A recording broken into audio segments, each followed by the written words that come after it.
Voilà, donc j'ai pas pris de notes. J'ai mis un peu d'ordre dans ma tête, c'est tout. Parce que je suis spontané, que ça me plaît de partager ce que j'ai. Alors je le dis vraiment en toute humilité, parce que je ne prétends rien.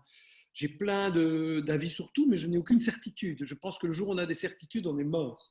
Mais il faut quand même avoir un petit peu confiance en soi pour se pousser, parce que si on fait des métiers un peu originaux qui ne sont pas dans la norme depuis 30 ans, si on n'y croit pas un petit peu, c'est un même métier proche de l'inconscience, n'est-ce pas, Claude? Hein, si on ne se pose pas au cul tous les matins en disant I am the king, voilà. Je ne suis pas encore au stade de Robert De Niro dans La Valse des Pantins. Pour ceux qui veulent comprendre ce que c'est ce métier et comment il ne faut pas le faire, il faut regarder ce film mythique de Scorsese de 1983 qui s'appelle La Valse des Pantins. Voilà.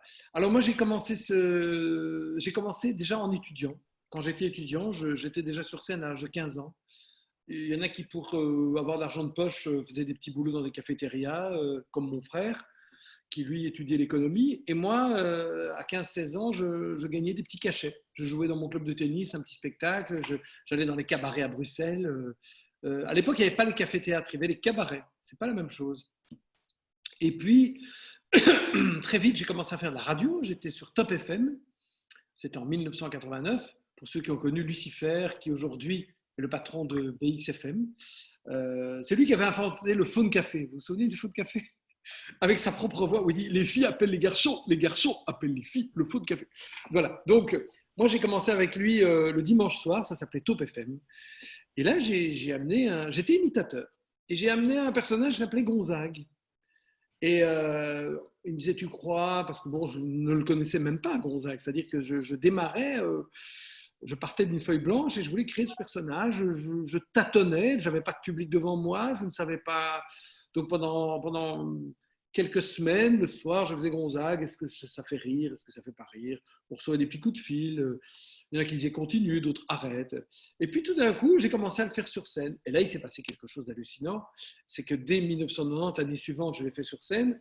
Et là, dans la petite salle des Beaux-Arts de Bruxelles, tout d'un coup, les gens concernés venaient se faire secouer. Ils adoraient ça. Ils adoraient. Des gens comme Didier et Patrick de Radiguez, les pilotes moto, pour ceux qui ont connu. Ça allait d'animateurs télé comme Gaëtan Vigneron. Toute la, toute la population un peu people bruxelloise se reconnaissait là-dedans. Ça, j'ai commencé à faire des galas privés, je commençais à jouer au théâtre. Et puis, à partir de 1990, enfin donc voilà, j'ai fait la première partie de Bigard au Cirque Royal. Et dès 1991, j'ai fait mon premier Cirque Royal. Il y en a 10 qui ont suivi. Donc j'ai fait 11 Cirque Royal. Je veux dire, je suis assez fier de ce truc-là parce que c'est belge, on est fier de notre pays. Et puis les choses se sont enchaînées. Passage 44, on jouait une semaine complète, ça faisait 5000 personnes, quasi sans pub, avec juste un peu de pub radio, pas d'affiche. Et puis on a loué le Forêt National et je me suis trouvé à Forêt National en 95. Et moi j'ai tout fait à l'envers, c'est-à-dire que c'est seulement après Forêt National dans un petit pays où on a vite fait le tour que je dis qu'est-ce que je fais. Ça a été avec le recul, mon grand regret, c'est qu'aux États-Unis, vous faites une salle comme ça, ben on vient vous chercher, vous avez votre émission de télé. Moi, j'ai dû apprendre après à dire ben il faut gagner sa vie tous les jours. Donc, j'ai commencé les cafés-théâtres, puisque les cafés-théâtres commençaient. J'ai alterné petite et grande salle. Ce qui est très excitant, c'est qu'en Belgique, on ne peut pas prendre au sérieux. Et donc, on passe d'une salle de 100, un café-théâtre de 100, et le lendemain, on fait une salle de 1500. C'est ce qui fait qu'en Belgique, on ne peut pas se prendre pour des stars, où qu'on soit. Et c'est encore valable aujourd'hui. Je fais des petites salles à Herve pour les Liégeois. Je joue au Centre culturel de Herve un mois avant Liège, salle de 100 places, et ça ne m'empêchera pas de faire le Cirque Royal le 2 décembre. Donc j'ai fait tout ça, puis j'ai créé Le Mariage de Gonzague, qui est un spectacle qui a cartonné. J'en ai écrit plusieurs. En 2000, j'étais persuadé qu'il fallait vivre à Paris pour faire ce métier. J'ai pris femme et enfant, on est allé s'installer à Paris. Et finalement, je me suis bien amusé. J'ai joué, rien qu'à Paris, j'ai joué 400 représentations à Paris. Ça se passait bien, mais je n'étais pas lancé médiatiquement. Alors je suis revenu, parce que je ne voulais pas perdre la Belgique. Il me manquait la carte, comme on dit, pour être people. Et je suis revenu en Belgique, mais ça m'a appris énormément sur moi-même. Et j'ai vraiment une deuxième partie de carrière où j'étais plus dans la comédie, le théâtre que le showman. J'ai travaillé des spectacles qui ont été un peu mon conservatoire. J'ai appris, malgré que ça faisait déjà presque 20 ans que je faisais ce métier. Et je dirais que j'ai fait la revue des galeries, dont j'ai été le leader pendant 6 ans, en plus de mes one-man.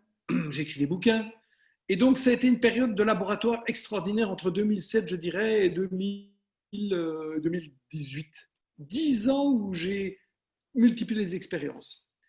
Et la chrysalide, qui est toujours en devenir, a fait qu'en 2019, fin 2018, j'ai commencé à roder un nouveau spectacle qui s'appelait Enchanté, où là, c'est enfin le lien. Donc, vous voyez, il faut 30 ans pour faire un artiste, je crois.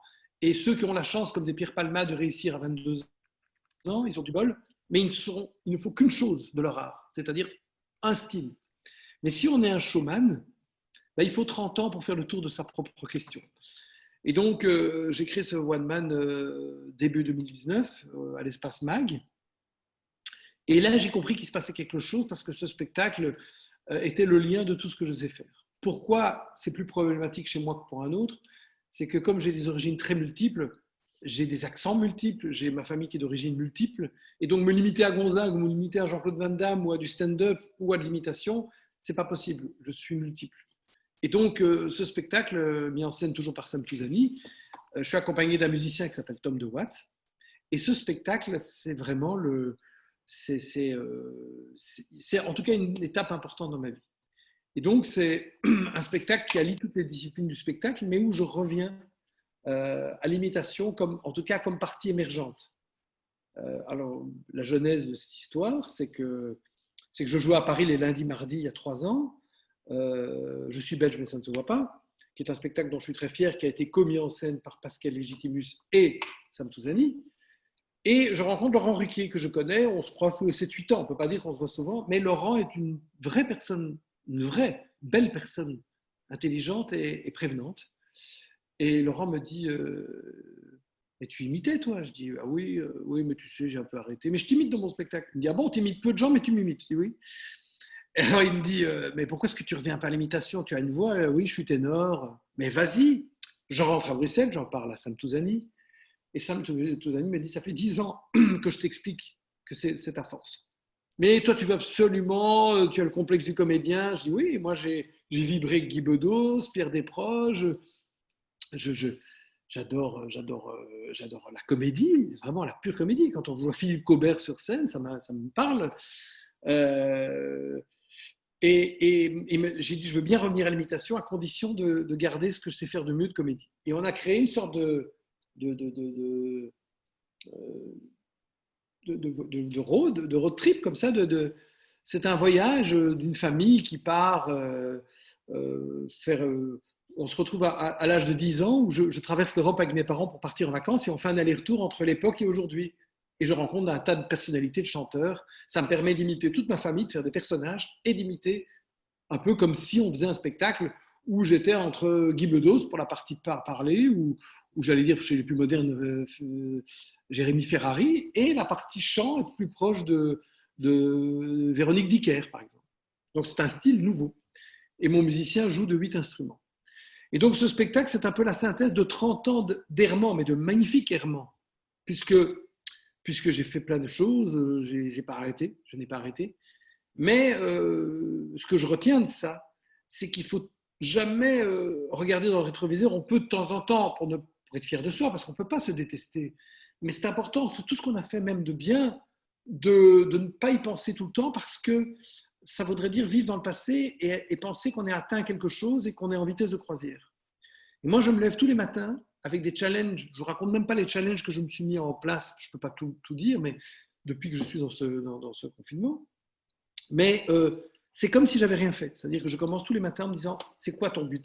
Le meilleur est demain. Donc je travaille sur des projets fous pour demain. Parfois des projets de débutants, parfois des projets d'expérience. Ou alors des projets de débutants où je mets mon expérience avec.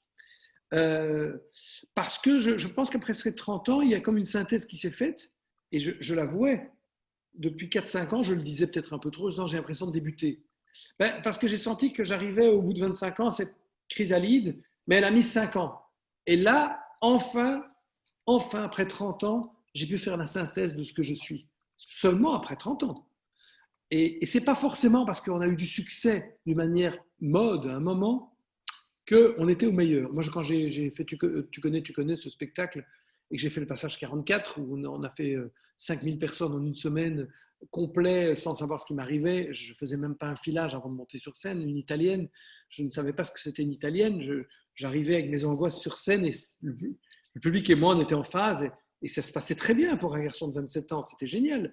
Mais je ne connaissais pas mon métier encore. Et donc, il faut travailler. Et si l'expérience peut faire qu'à un moment, la mode revient et créer cette espèce de convergence de talent, d'envie, d'enthousiasme et de mode, là, on a gagné. Et la mode, ça ne veut rien dire, parce qu'au moment où je faisais ça, je tournais moins qu'aujourd'hui. Aujourd'hui, je tourne plus qu'à l'époque où j'étais soi-disant à la mode. Donc, ce que j'essaie de vous dire par mon expérience, c'est de vous dire qu'en fin de compte, ne vous le sentez pas jugé, ne vous dites pas j'ai eu ça à tel moment, et qu'est-ce que les gens vont penser aujourd'hui, parce que qu'est-ce que je suis en train de devenir. Regardez la vie comme un grand jeu en se disant soyez vous-même, et personne n'a d'avis en fin de compte. Et quand on fait une connerie, il ne faut pas se boycotter. Il faut se dire que les gens, si vous êtes sûr de vous, quand je dis sûr de vous, pas trop sûr de soi, mais sûr de ce que vous êtes, avec vos failles, vos côtés négatifs, vos côtés positifs. Imaginons qu'un soir je me ramasse, je touche du bois, ça arrive et encore ça arrive, c'est même pas ramassé, ça peut arriver qu'un soir on s'amuse moins qu'un autre. Enfin, imaginons que vous passez dans des circonstances épouvantables, devant des gens qui mangent ou je ne sais quoi. Ben voilà, si vous sortez de scène, vous rencontrez les gens joyeux, dans les 10 minutes qui ont suivi, ils vont oublier ce qu'ils viennent de vivre avec vous. Parce qu'ils vont retenir que la dernière image qu'ils ont de vous. Soyez positif, ne faites pas la comédie, il faut un peu d'humilité, il faut se remettre en question, pourquoi ça n'a pas marché, est-ce que c'est moi, est-ce que c'est le public, est-ce que j'ai pas été assez exigeant sur les conditions techniques de ce que je voulais, mais il faut se dire qu'on n'est pas jugé, arrêtez de regarder, de vous voir sur le... Parce que se regarder sur le jugement des autres, c'est une forme d'orgueil mal placé, c'est-à-dire qu'est-ce qu'on va penser de moi, est-ce que je suis valable, gardez toute votre énergie pour travailler, pour... Alors, je ne dis pas que vous n'avez pas besoin d'encouragement, ça c'est très important. On est nourri tous d'applaudissements. Alors, c'est des applaudissements pour un public, pour moi, mais vous, les applaudissements, ça peut être votre conjoint, ça peut être vos amis qui, à un moment, reconnaissent votre talent. Parce que si au sein de sa propre communauté, là je rejoins Florence, dans sa communauté à elle, si on n'est pas, on ne reçoit pas un merci, c'est embêtant parce qu'on a besoin d'être un petit peu mis en valeur, c'est important, ça vous motive. Mais ne vivez pas qu'au travers du regard des autres. Vous avez besoin d'être reconnu, évidemment. Mais très souvent, et c'est ce que je reproche à certains jeunes, entre guillemets, la jeunesse qui a beaucoup à nous apprendre parce qu'ils sont formidables, mais, entre guillemets, certains déformés par ce qui se passe en ce moment dans les médias, qui préfèrent être connus que reconnus. Et moi, je pense que la reconnaissance fait qu'à un moment, on pourrait être connu. Ça pourrait être le cadeau qui tombe en plus. Mais être connu, ça ne veut rien dire. Aujourd'hui, un jeune qui met un truc sur TikTok, il a 1500 personnes qui le suivent parce qu'il a fait une petite danse de 30 secondes. Il croit qu'il est connu parce que 1500 personnes l'ont liké. Le problème, c'est qu'aujourd'hui, on a créé des faux besoins. Cette dopamine. Mais alors, c'est sympa quand je vois des jeunes qui le font. Je trouve ça génial s'ils ont du recul, de l'humour par rapport à ça. Alors là, oui, faites des TikTok, amusez-vous. Mais la vie n'est pas TikTok. Parce que si vous vivez qu'à travers les TikTok et qu'à travers les likes que vous avez, vous risquez de tomber très haut.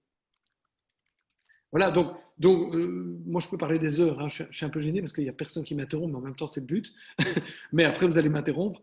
Moi ce que je voulais vous expliquer par là, c'est le parcours vraiment de quelqu'un qui, par sa malchance d'être multiple, c'est très compliqué à l'époque de dire je suis showman. J'aurais pu, Palmade, il a un truc, il est Palmade, Bigard, il est Bigard. Et moi, j'ai un style à moi, j'aurais pu être Gonzague, j'aurais pu être ce personnage tout le temps, et on aurait pu m'imiter en disant Ruben, c'est ça. Mais moi, il y avait mon moi qui était encore différent de Gonzague, qui était différent des imitations, qui était différent du. Et il faut faire du problème qu'on a eu au départ, on a tous des problèmes, des contraintes, en faire un avantage. Alors, ça m'a permis de bien vivre pendant 30 ans, mais aujourd'hui, je me suis trouvé. C'est-à-dire, dans la vie, je savais qui j'étais, mais sur scène, j'ai trouvé quelle était ma valeur ajoutée. Et pendant longtemps, j'ai cru que je pouvais tout faire, mais rien à fond. Et on m'a dit, mais si tu veux que ça marche, et passer un cap, il va falloir que tu sois bon dans tout ce que tu fais.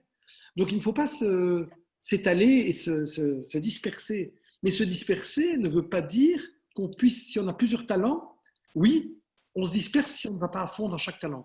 Mais si vous avez plusieurs talents et plusieurs filières dans ce que vous faites dans votre travail, oui, du moment que vous ne vous dispersez pas toute la journée, du moment que vous dites par exemple de 8 heures du matin à midi, je fais ça, ensuite à midi, je prends un petit lunch, je me donne le temps, et de 2 heures de l'après-midi à 4 heures, je fais ça, et ensuite je fais ça. Si c'est votre plaisir de faire des choses multiples, tant que vous les faites à fond, et que peut-être qu'à un moment, il faudra faire pendant 6 mois qu'une chose, parce que cette chose-là sera la plus importante. À ce moment-là, il faudra la développer.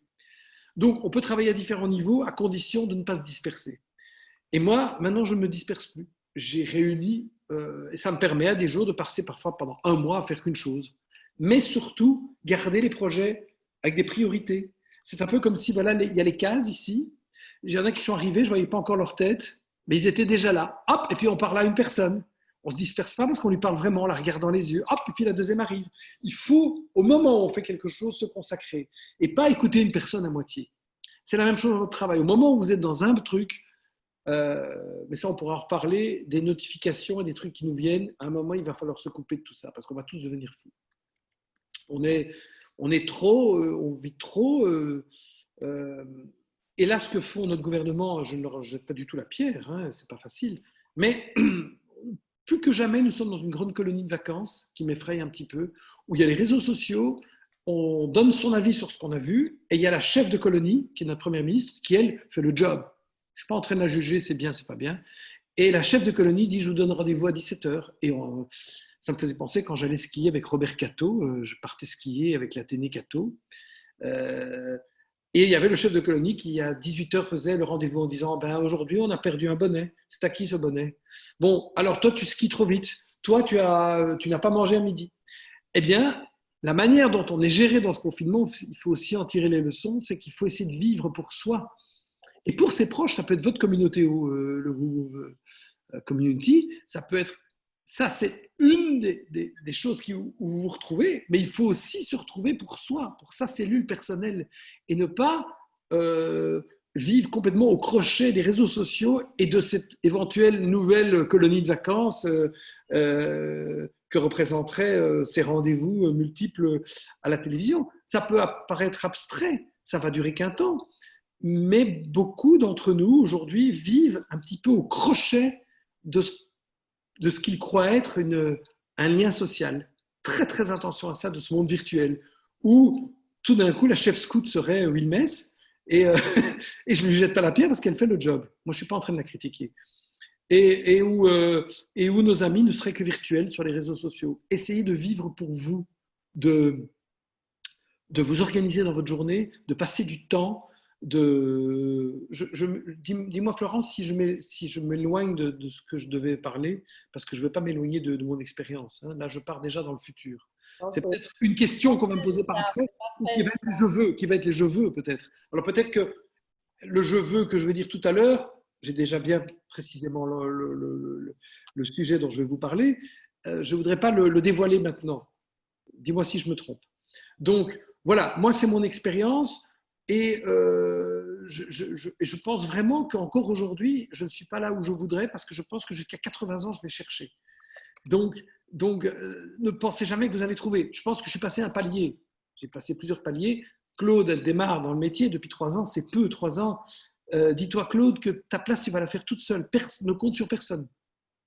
Et après, les cadeaux, ils tomberont. Et les gens qui t'aideront, ça viendra comme un bonus.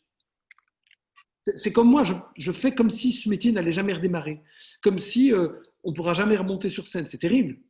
Je pense à plein de choses en me disant tu peux peut-être te recréer comme ça. Et la belle surprise, ça sera qu'en septembre, on nous dira vous pouvez être sur scène. Voilà. Mais il ne faut pas compter sur l'aide des autres. Il faut compter sur la bienveillance de ses proches, sur la bienveillance de réseau qu'on a. Ça oui. Mais il ne faut pas compter là-dessus comme une bouée de secours. Il faut que le cadeau de l'amitié et des réseaux soit un plus et quelque chose où on ne calcule pas. On ne dit pas je vais lui donner ça, il va me rendre ça. Il faut donner sans compter aux autres et les cadeaux des autres vous tomberont dessus. C'est ma théorie, mais elle vaut ce qu'elle vaut. Donner sans compter n'est pas d'aigreur, ne faites pas des tests sur les gens en disant je vais donner ça, je pensais qu'il n'était déjà pas fiable ou elle n'était pas fiable, je vais encore lui donner ça pour lui donner une dernière chance et j'attends quelque chose. Non, non. Ça ne se passe jamais comme ça la vie. La vie, c'est. Et ceux qui voient que vous donnez, pour vous, parce que vous vous donnez aussi à vous, c'est le respect de soi-même, eh bien, ils se joindront à vous. Ça va venir naturellement dans les échanges qu'on va avoir. Et vous verrez que le je veux de tout à l'heure, là je fais du teasing, le je veux, pour moi, c'est la clé de l'avenir, le je veux que je vais vous proposer. Voilà. Richard, tu es tout à fait dans l'esprit Wowo. J'adore, je te connaissais déjà et je t'avais vu au passage 44 avec mes parents quand tu avais 27 ans. Et plus je te connais et plus je t'apprécie. Moi, ma question c'est quoi ta journée type? Tu dis que tu te lèves le matin en te disant, voilà, c'est un nouveau début, nouveau départ, un peu comme une renaissance. Est-ce que tu as des petits rituels de méditation, de gratitude ou justement de mindset? Et c'est quoi une journée, si tu as une journée type, c'est quoi une journée pour toi? Alors, la journée d'abord, bon, alors moi déjà, le confinement, je suis confiné dans 2 lieux. J'ai ma compagne qui habite euh, pas où j'habite. Et donc, j'ai été me confiner chez elle. Là, je suis revenu chez moi. Ça s'est super bien passé. Mais j'ai besoin de 2 lieux. Je ne peux pas. C'est peut-être. Alors, je me dévoile un peu personnellement, mais c'est peut-être parce que j'ai une première partie de vie où j'ai eu 2 enfants avec une femme très, très bien. Nous sommes séparés parce que malheureusement, aujourd'hui, c'est un peu la vie quand ça ne va pas. On peut s'apprécier d'ailleurs humainement, comme on le fait. Mais je me suis séparé, comme beaucoup, je ne vais pas vous raconter ma vie, mais au bout de 20 ans, je me suis séparé. Et donc, depuis cette époque-là, je me récrée en ayant mon lieu. Donc, c'est très important. Bah, voilà, ça, c'est peut-être le seul truc qui fait qu'on voit que j'ai la cinquantaine, c'est que j'ai besoin d'avoir mon lieu aussi. Et de passer d'un lieu à l'autre, c'est très important pour moi de me pas. Je suis nomade. Donc, moi, j'ai mon lieu de création qui est chez moi, mais je peux très bien créer chez ma compagne, je peux créer dans un café, il n'y a aucun problème avec ça. Mais je vous donne le journée type, par exemple, chez moi. Donc, moi, je me lève le matin.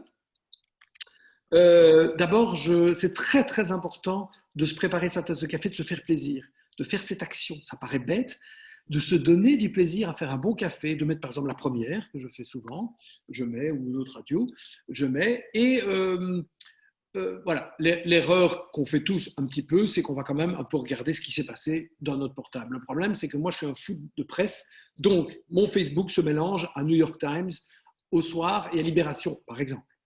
Mais il faut petit à petit aller plus vers New York Times que sur les réseaux sociaux, parce que les réseaux sociaux, il ne faut pas y passer 3000 heures.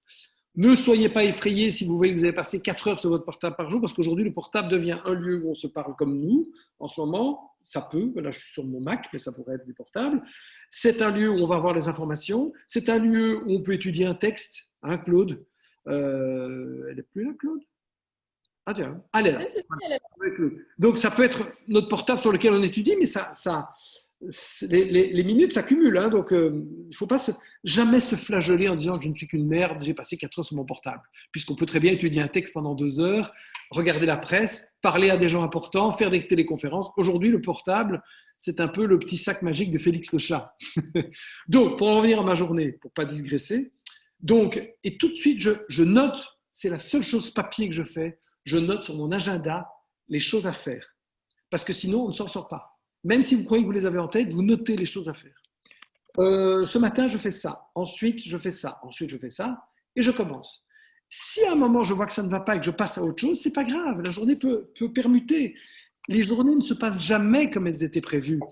Parfois, il y a un coup de fil de quelqu'un et c'est très important qu'il veut vous parler et qui attend de vous que vous lui proposiez quelque chose dans l'heure. Il ne faut pas avoir d'orgueil et dire j'avais pas prévu. Si cette personne est sincère et qu'elle a besoin de vous pour des raisons qui nous échappent, il dit écoute, je peux te placer là-dessus, mais j'ai vraiment besoin que tu m'envoies une proposition dans l'heure. Vous changez tout. Il faut être flexible. Mais il faudra récupérer le temps perdu. Faire les décalés, ou si ça devait commencer à 9h30, et ben, ça commence à 11h, et de 11h, on décale jusqu'à 14. Quitte à ne pas tout faire son programme, on peut le décaler. Et il faut qu'à la fin de la journée, moi, à la fin de la journée, il m'arrive d'avoir oublié de mettre ce que je voulais faire le matin. À la fin de la journée, je note tout ce que j'ai fait. Et si j'ai l'impression que c'est une journée qui n'était pas terrible, je regarde ce que j'ai obtenu. Ah, tu as vendu un spectacle, tu as donné rendez-vous à quelqu'un pour une émission de télé dans 2 jours. Ça, tu t'es fait engager, enfin ça c'est fait. Tu as écrit 2 pages de texte, tu as étudié un texte Et, je sais pas, tu as rangé ton bureau et tu as rencontré quelqu'un de nouveau dans ta vie qui va vraiment pouvoir, avec toi, créer quelque chose. Euh, mais c'est déjà formidable. C'est formidable. Mais jamais une journée où il ne s'est rien passé, il y a des journées merdiques. Ça arrive. Eh bien, je pense qu'il faut en tirer une leçon. Et si on en tire une leçon, c'est déjà pas une journée de foutu puisqu'on a en tiré une leçon. Il ne faut pas la répéter le lendemain. Voilà, il y a des gens qui sont leurs propres patrons. Je pense que vous êtes un peu tous le cas. C'est qu'on est nos propres patrons. C'est ce qu'il y a de plus dangereux. Et on peut tomber dans, de toute façon, en ce moment, c'est le semi-confinement, tout le monde s'en fout. De toute façon, je suis supposé ne rien faire. Parce que sinon, vous allez vous retrouver, sans que vous en rendiez compte, à un moment où tout le monde sera déjà au travail et on aura basculé dans le monde d'après. Et vous dites, merde, j'ai pas vu le train partir. Voilà. Donc, voilà, ma journée, c'est ça. Quand tu vas te mettre au lit ou quand tu arrêtes ta journée active, qu'est-ce que tu fais en général? Tu vas te coucher vers quelle heure Alors, je suis capable d'aller me coucher très tard quand je suis tout seul et quand je suis en couple un peu plus tôt. Les deux m'aident parce qu'il y a du bien dans les deux. Quand je suis seul, je travaille parfois jusqu'à 3 heures du matin. Parfois, je travaille jusqu'à minuit, puis je digresse de minuit. Et là, je me permets une digression parce qu'il est minuit. Je me dis, bon, j'ai assez donné.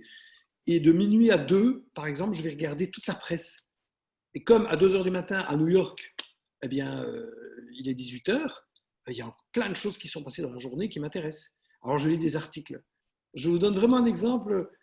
Si vous pouvez, vous ne perdrez jamais du temps si vous lisez une presse de qualité. Parce que, et puis lire, un truc que j'ai réappris, j'ai lu 5 bouquins pendant le confinement. Ces derniers temps, je n'arrivais plus à lire. Je me bloquais depuis 6 mois. J'étais trop. Il faut trouver le juste milieu. Est-ce que c'est la presse qui est importante? C'est lire un livre? Je pense qu'à un moment, si c'est pour lire que des catastrophes, c'est pas intéressant de lire la presse. La presse n'est intéressante que si on lit des articles de fond sur un sujet qui vous intéresse. Mais la fiction, moi j'en étais revenu, mais la fiction, le roman, si le roman est basé sur une richesse intellectuelle de quelqu'un, un roman vous ouvre l'esprit, vous ne pouvez pas vous imaginer. Si un jour vous sentez que la journée part en couille, lisez un demi-roman ou un tiers de roman ou un quart de roman. Vous ne perdrez pas Alors, votre... Richard, les 5 livres que tu as lus pendant le confinement. Alors, j'ai lu Le Schmock de Franz-Olivier Gisbert, que j'avais commencé il y a 6 mois. Je n'arrivais pas, j'étais arrivé à la page 80. Là, j'ai lu les 400 pages comme ça. Puis, j'ai lu L'homme qui pleure de rire de Frédéric Becbédé. Donc, c'était beaucoup plus léger, parce que le premier livre parlait quand même de l'ascension d'Hitler dans deux familles allemandes. Pardon? L'homme qui pleurait de rire? Non, non, le premier, le Schmock, Oui. c'était Franz-Olivier Gisbert qui parlait de l'ascension d'Hitler vue par 2 familles allemandes, une juive, une pas, qui sont très amies. Et c'était passionnant parce que, de nouveau, c'est un vrai roman, mais basé sur des faits réels. Ça ouvre l'esprit, on vous parle des pogroms avant la guerre, on découvre ce que c'est un pogrom, pour ceux qui ne sauraient pas, on découvre comment la société allemande n'était pas forcément nazie, contrairement à ce qu'on... Et le deuxième? Et le deuxième, plus léger, parce que j'avais commencé mon confinement où j'avais la colonie de vacances à 19 heures où on nous disait on va tous mourir, et je lisais un truc sur la Deuxième Guerre mondiale. Donc, le deuxième livre, je suis passé à L'homme qui pleure de rire, qui est l'expérience de Frédéric Becbédé avec son personnage de Octave Parengo, qui termine sa trilogie, pour ceux qui ont lu 99 francs, etc., et qui parlait de son expérience où il est venu un matin à France Inter n'ayant rien à dire, après une nuit de débauche, où il a fait l'expérience de vouloir n'avoir rien à dire dans une société formatée où il faut absolument, même quand on est comique, ne pas avoir pris de prise de risque. Et à travers ça, il fait une digression, comme il fait souvent, sur toute sa vie et comment il en est arrivé à lâcher prise dans ce direct à France Inter. Là, je peux lui reprocher d'être quasi dans le récit plus que dans le roman. Voilà, ce n'est pas le plus grand livre que j'ai lu de lui, mais il a une très belle écriture. Il faut toujours voir ce qui est positif. Il a une écriture fabuleuse. Ensuite, j'ai lu un livre sur, comment s'appelle cette île, que m'a donné mon ami Marc Philipson. Vous connaissez, la plus grande librairie du monde est à Bruxelles. filigrane, sur l'île Island, comment elle s'appelle, cette île près de New York où on faisait le tri des migrants. J'en avais jamais entendu parler. Ellis Island. Ellis Island. Fabuleux, petit livre, très petit livre. Ensuite, j'ai lu un livre de Marie Calter, dont j'ai oublié le titre. C'est au fond la question juive, mais retravaillée différemment. Et puis, qui est par rapport à l'époque d'aujourd'hui, la montée de l'antisémitisme. Et puis, je suis passé sur, je suis fan d'Elton John, j'ai lu plusieurs biographies de lui. Là, c'était beaucoup plus léger. Elton John, moi, Elton. C'est ça, le livre que vous voyez peut-être là. Voilà. Qui se lit vraiment avec délectation. Je connaissais quasi tout, mais l'entendre par Elton lui-même et pas par des livres voilà, qui racontent une vie incroyable.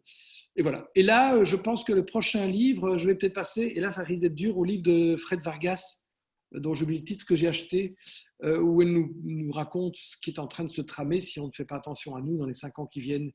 Un livre d'anticipation où elle a fait 2 ans de recherche avec des milliers de chercheurs.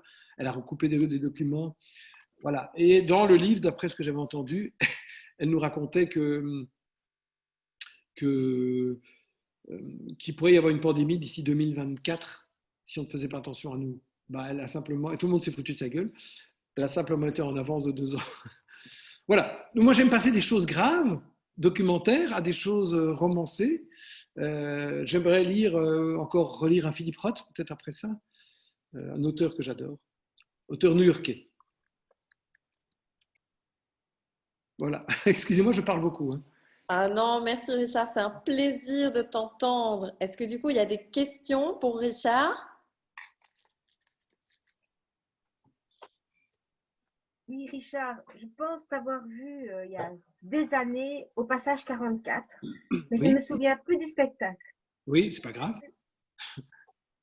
Oui, et alors? Quel spectacle, quel était le nom du spectacle? J'en ai fait plusieurs, mais celui que j'ai joué le plus là-bas, à la grande époque, c'était en 1994. Ça s'appelait Tu connais, mis en scène par Éric de Starck. Je parle à Claude. Éric de Starck de la Ligue d'improvisation, l'homme du théâtre loyal du Trac. Éric de Starck a mis en scène ce spectacle que j'avais coécrit avec Pierre Guyot, retraité aujourd'hui de la RTBF, qui a fait 40 ans comme journaliste, producteur à la RTBF. Donc j'ai écrit ce spectacle et je l'ai joué et j'étais accompagné d'un musicien et c'était un spectacle très festif avec quand même déjà une petite trame et c'était un plaisir de jouer dans cette salle. Cette salle avait un gros avantage, c'est qu'il y avait 900 places, mais les gens croyaient qu'il n'y en avait que 300, ce qui fait que ça réservait très très vite. Il n'y a rien de pire que d'aller jouer dans une salle où il y a 200 places et les gens croient qu'il y en a 2000 parce que là vous ne remplirez jamais. C'est beaucoup plus intéressant de jouer dans une salle où il y a 2000 et les gens croient qu'il y en a 200. Donc c'était promotionnellement parlant, cette salle quand elle a fermé, ça m'a beaucoup peiné parce que c'était pas une belle salle. Voilà, c'est la conception que j'ai de la vie. Une salle, c'est comme une ville. La beauté d'une salle, la beauté d'une femme, la beauté d'un homme, la beauté d'un tableau, la beauté des gens, la beauté de ce qu'on voit ne se résume pas à la beauté réelle, ça se résume à ce qu'on a dans le cœur. Eh bien, une salle, c'est la même chose. Pour moi, les plus belles salles ne sont pas forcément les plus belles. Et le Passage 44 était une salle pas très belle, mais qui était belle. Voilà. C'est d'ailleurs pour ça que j'adore Sandrine Kiberlin, qui n'est pas belle, mais qui est belle. Parce qu'elle a une belle âme. Tu dis qu'un de tes défauts, c'était d'avoir un multi-personnage, mais pourtant aujourd'hui, on voit quand même 2 figures, des jeunes qui se distinguent avec ce même genre d'imitation et des multi-personnages, c'est Pablo Andrés et Guillaume. Voilà. Qui m'a rendu un hommage, Pablo Andrés, puisqu'il a dit que il faisait forêt. Jérémy Floquet. Voilà, que tu es un peu inspiré de Gonzague, entre nous. Ah, beaucoup. Bah oui, quand même. Jérémy Floquet, il vaut mieux inspirer les autres que n'inspirer personne. N'oubliez jamais une chose, soyez fiers quand vous engendrez des reprises ou des pastiches ou même du chourage, parce qu'il vaut mieux de copier qu'ignorer. Donc voilà. Et puis j'ai rien inventé. Moi, je ne fais que voir mes contemporains et les caricaturer. Oui, mais j'étais un peu en avance. C'est qu'en Belgique, c'est un peu les États-Unis. La Belgique, on est plus proche des anglo-saxons dans notre manière de travailler, avec un esprit français. Et à l'époque, on me disait quoi, tu imites Moi, je me souviens, j'étais à Paris dans un cabaret où je voulais passer aux 2 ânes et on m'a dit, mais attends, tu vas nous faire ce que fait 5 artistes chez nous. Tu veux faire des jeux de mots, tu veux faire des personnages, tu veux imiter. Voilà, j'étais simplement dans une époque où ça ne se faisait pas. Aujourd'hui, Gad Elmaleh, dans un autre genre, fait un peu la même chose.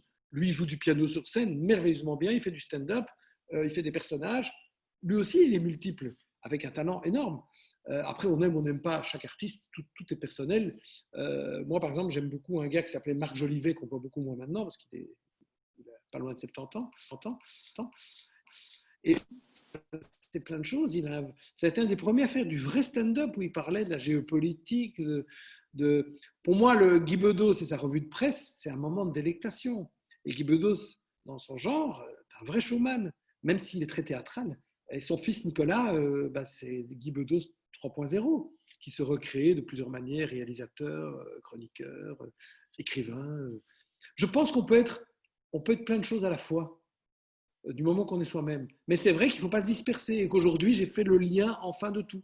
Et peut-être que les jeunes qui arrivent aujourd'hui m'aident aussi, parce qu'il faut passer le relais aux jeunes et ils vous le repassent aussi.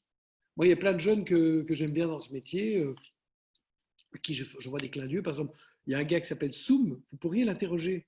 C'est un gars qui travaille à fait d'asile. Et en même temps, il est un Belge d'origine congolaise, il est humoriste. Et c'est un type fabuleux. Il a un humour un peu à l'américaine, mais sans se forcer. Il est naturellement comme ça. Voilà, il y a un autre qui s'appelle Stéphane Cuvelier, qui fait des pièces de théâtre, qui est très populaire et qui m'amuse aussi. Et puis il y a mon pote Sam Touzani, vous devriez l'interroger parce qu'il a tout à fait, on est comme frères, mais on est très différents. Si vous l'interrogez, vous verrez qu'il a plein de choses à vous raconter, totalement intéressantes, qui n'ont rien à voir avec ce que je dis, peut-être rien à voir et à voir. Il y a plein de gens qui pourraient partager des expériences. Il y a Nesrine qui a levé la main. Pardon. Nesrine, tu peux poser une question? Oui, parce que si vous me laissez parler, moi je suis parti en freestyle. J'ai compris. Oui, coucou à tous. Je vous rejoins un petit peu plus tard. J'espère que tout le monde va bien. Voilà, je suis tombée juste au moment où, Richard, tu parlais de presse de qualité. J'aurais voulu savoir si tu as des noms au niveau de la presse écrite, la presse TV ou autre. Je ne te vois pas dans mes...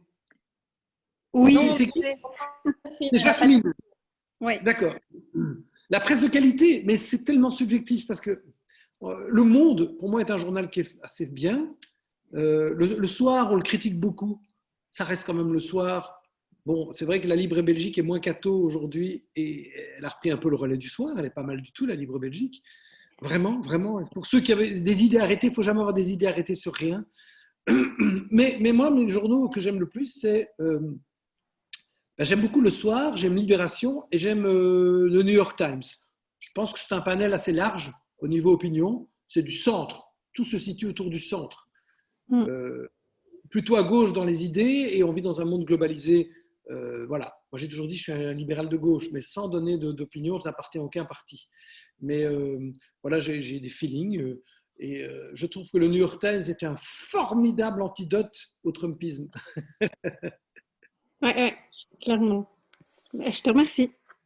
Voilà, et puisque vous êtes un groupe de femmes, vous pouvez dire tout ce que vous voulez. On me dit, oui, tu n'as pas à juger Trump. Il y a des gens... S'il y a bien un homme qui ne respecte pas, je ne comprends pas comment on peut être au pouvoir et avoir traité une femme candidate à la présidentielle de Pocahontas et de dire d'une autre que c'est une bitch ou des choses pareilles. Je pense que si en France ou en Belgique, un homme politique de très haut niveau disait des choses aussi absurdes, épouvantables, eh bien, je pense qu'il devrait démissionner dans l'heure qui suit. Le Parlement le ferait démissionner. Pour faire des excuses publiques. Pardon? Pour faire des excuses publiques. Oui, ça ferait un tremblement de terre. Ça, c'est sûr. Ça ferait un tremblement de terre. Et ce qui se passe aux États-Unis, pour moi, c'est une vraie démocratie. Les États-Unis, c'est que c'est un pays avec plein de problèmes. Il y a des choses qui ne sont pas démocrates. Mais une démocratie, elle peut être fragile, mais ça reste une démocratie. Il y a des manifestations tous les jours dans les rues. Il y a des gens qui manifestent tous les jours devant la Maison-Blanche. On ne le montre pas toujours. Il y a des journaux comme le New York Times ou le Washington Post qui sont des journaux d'opposition et qui pourtant sont très objectifs et ne sont pas du tout des gauchistes rouges. Ce sont des journaux pondérés, démocrates. je pense que c'est un pays qui reste, dont la démocratie est mise à mal en ce moment, mais ça reste un pays libre où des journalistes arrivent même à ce qu'un président fâché quitte sa conférence quotidienne. Ce n'est pas libre totalement. Alors là, c'est les digressions, c'est que Trump, en prenant la parole tous les jours pendant 2 heures, empêche son opposant de préparer une campagne présidentielle. Ça, c'est très grave. Mais justement, il y a un contre-pouvoir. Et en Belgique, la démocratie est mise à mal dans le monde, c'est vrai, mais il faut rester très vigilant. Parce que dans tous les métiers que vous faites, vous verrez que ça a un lien. Dans tout ce que vous faites, une personne qui veut éditer des poèmes, une autre qui élève des chats, vous verrez que si on met à mal la démocratie, vous n'arriverez pas à aller à fond dans ce que vous faites. Il faut faire valoir vos droits. Faut être un militant doux. Ça ne veut pas dire light et un militant renfermé et complètement bromurisé, si je puis dire, mais être un militant. Je pense qu'une femme, heureusement, parce qu'on est encore loin de l'égalité, mais une femme qui rendrait le militantisme féminin antipathique, ça serait contre-productif. Comme quelqu'un des droits de l'homme dans un pays où il n'y a pas, au Soudan. C'est ce qui est formidable, je pense, dans votre association, c'est qu'il y a une bienveillance et un naturel qui fait que vous n'avez pas besoin d'avoir un porte-drapeau devant vous pour vous faire entendre. Parfois, il faut taper sur la table, mais on peut même être extérieurement agressif à un moment, mais être sympathique. Ça n'a jamais empêché d'être poli et sympathique.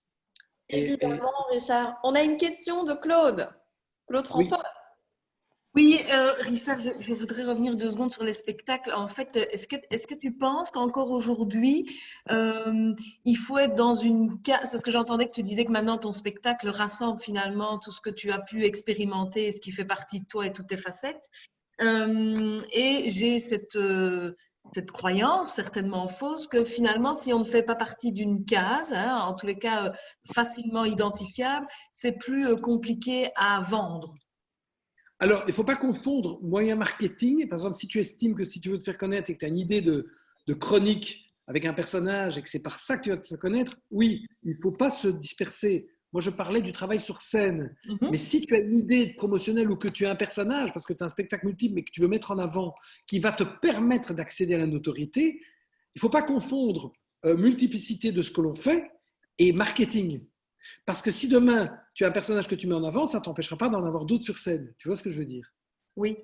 Je te dis ça parce que ce qui m'a déjà été renvoyé, c'est que finalement, comme ce que je fais est un mélange entre ce qui m'anime au quotidien, puisque je suis plutôt dans le domaine de la formation moi, et du coaching, et le spectacle, eh bien finalement, je fais un mix des deux. Donc, j'ai appelé ça Funférence. Et ce qui m'a été renvoyé, c'est de me dire, finalement, je n'ai pas choisi. Ce n'est pas une conférence et ce n'est pas un spectacle d'humour. Et donc, du coup, c'est un peu, je mets des guillemets, un peu invendable. Tu vois? Et donc, je me dis, tiens, est-ce qu'aujourd'hui, c'est un concept, alors va au bout de ton concept. Il faut aller au bout. Il faut un début, un milieu, une fin et une conceptualisation. On dit tout de suite, c'est ça. Si ta conceptualisation n'est pas claire, c'est que tu n'es pas clair toi-même, avec toi-même. Donc, tu verras très très bien que si tu vas au bout même d'une idée qui peut paraître floue, c'est qu'elle est floue. Mais si elle est précise, tu peux être précis dans ta folie. Si demain, c'est une funférence, c'est ton spectacle qui est une funférence, c'est ça? Oui. Alors, vas-y à fond pour que ce soit fun et férence. Et tu verras qu'à ce moment-là, tu inventeras un style qui fait que les gens… il y a une part de risque. Il ne faut pas entrer, dire je vais faire une conférence, mais enfin, je vais noyer le poisson. En fait, le fun, c'est parce que les gens rient, et la conférence, c'est une conférence. Non, parce que des conférences drôles, il y en a déjà eu. Funférence. Alors là, il faut être disjoncté, quoi.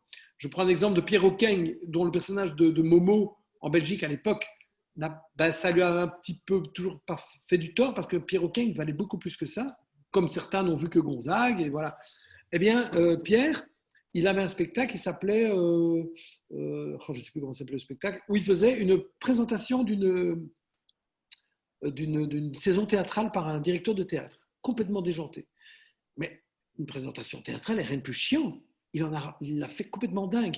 À un moment, il sortait du pendrillon, il revenait avec les cheveux électrocutés. Alors, c'était par un effet, je ne sais pas comment. On l'avait mis du gel en 1 seconde.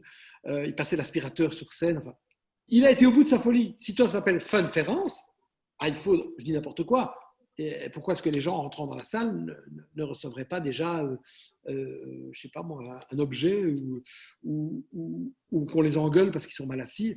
Moi, j'ai toujours un ami qui s'appelle Michel Karchevski, qui avait créé chez Willy, et il avait aussi fait avant ça une pièce qui s'appelait Les Videurs.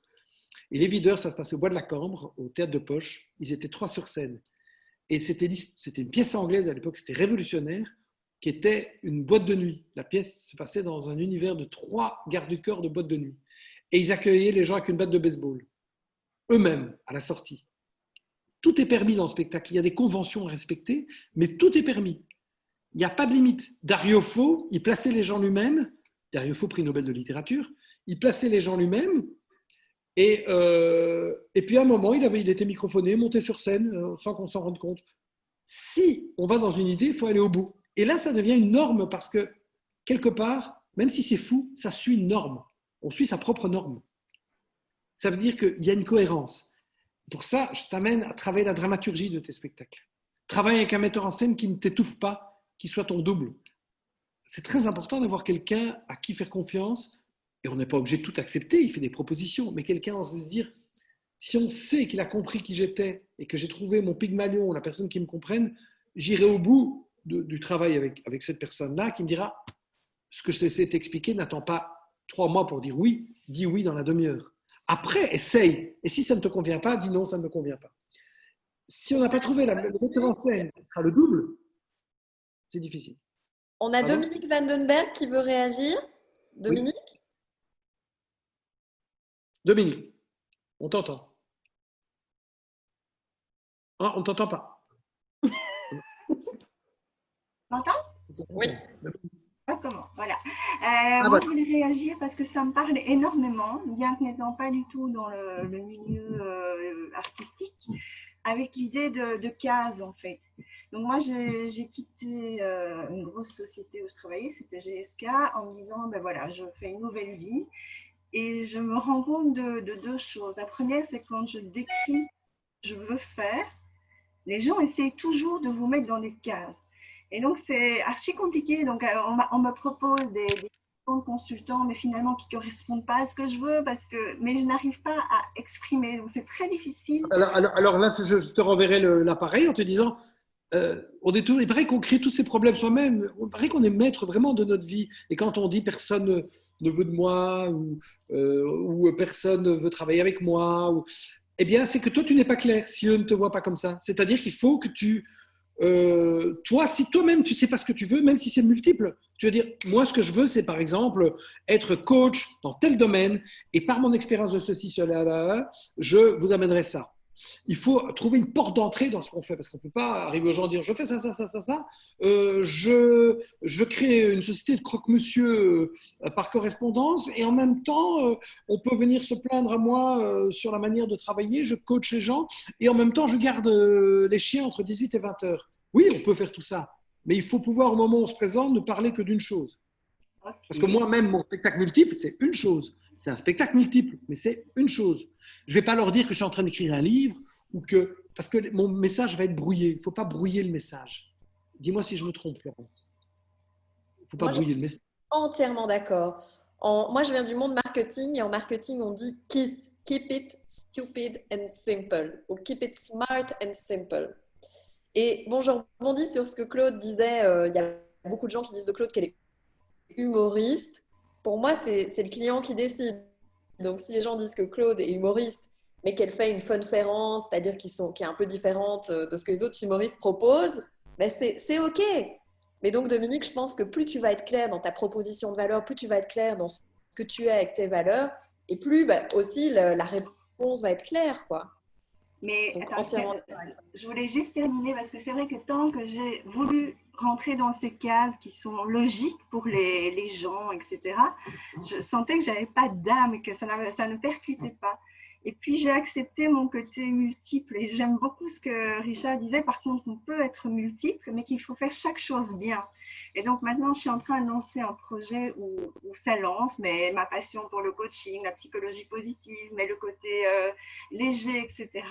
Et c'est vrai que ça demande pas mal de discipline parce qu'il faut faire chaque chose bien. Mais enfin, Voilà. je me sens bien d'avoir intégré tout ça. Tu te rappelles, Florence, on avait parlé aussi de côté artistique, que j'adore la déco et tout. Et donc, je suis en train d'élaborer un projet, mais qui prend tout. Et tant que je lâchais certaines facettes, j'avais l'impression de renoncer, de ne pas être moi, de ne pas être vivante. Mais bon, j'ai 50 ans maintenant. Donc, pendant X années de ma vie, j'ai accepté de faire des petits morceaux. Mais maintenant, je veux les faire tous. Mais Alors, je vais vous dire une chose, je vais vous calmer tout de suite. Moi, je vais avoir 53 ans dans 2 mois. moi Eh aussi, bien, j'ai 53 ans. 1967 est une très grande année. C'est l'année où De Funès a sorti le plus de films. Bon, alors, non, ce que je voulais simplement dire par là, c'est que moi, je me rends compte, grâce à ce qu'on vient de vivre, donc c'est qu'en fait, quand on voit ces gens malades qui ont parfois, j'ai entendu parler d'un pilote, je ne le connaissais pas personnellement, c'était l'ami d'un ami, un pilote qui est mort à 52 ans alors qu'il faisait son jogging, il avait mon âge, il faisait son jogging, il ne buvait pas, il est mort, il a été intubé et il est mort après 1 mois de coma ou 3 semaines. Et puis on entend des personnes de 87 ans qui se remettent du Covid-19. Et puis on voit des gens travailler. Aujourd'hui, l'âge ne veut rien dire. Tant qu'on n'est pas malade, je dirais, qu'on part de quelque chose, il faut bien partir un jour de quelque chose, eh bien jusqu'au dernier moment, on n'a pas d'âge. À partir du moment où on se respecte et qu'on est en forme pour travailler, c'est-à-dire qu'il faut pouvoir se respecter, avoir une hygiène de vie, on n'a pas d'âge. Pas dire, ouais, maintenant je ne veux plus m'emmerder, à mon âge j'ai décidé d'être sur une vitesse de croisière. On est mort. Ou alors, vous avez créé une entreprise et vous n'avez plus envie. Là, vous êtes clair avec vous-même et vous déléguez, et vous avez envie d'être semi-rentier, pourquoi pas? Ceux qui peuvent se le permettre et qui ont envie. Mais alors, c'est un choix. C'est un choix conscient. Mais les gens qui sont un peu amers et qui disent ouais, moi, tout ce que je veux maintenant, c'est. Parce que ce qui va se passer, c'est que s'ils disent ça à 47 ou 48 ans, ou 52 ans, ils vont mettre 5 ans à essayer à refouler ça. Et à 57, ils vont se dire mais non, finalement, il n'y a pas d'âge. Ils auront perdu 5 ans. Parfois, on veut aller trop vite et on renonce. Et on se rend compte qu'on a encore perdu 5 ans. Si à 60 ans, vous avez l'idée d'un truc, mais on va vous.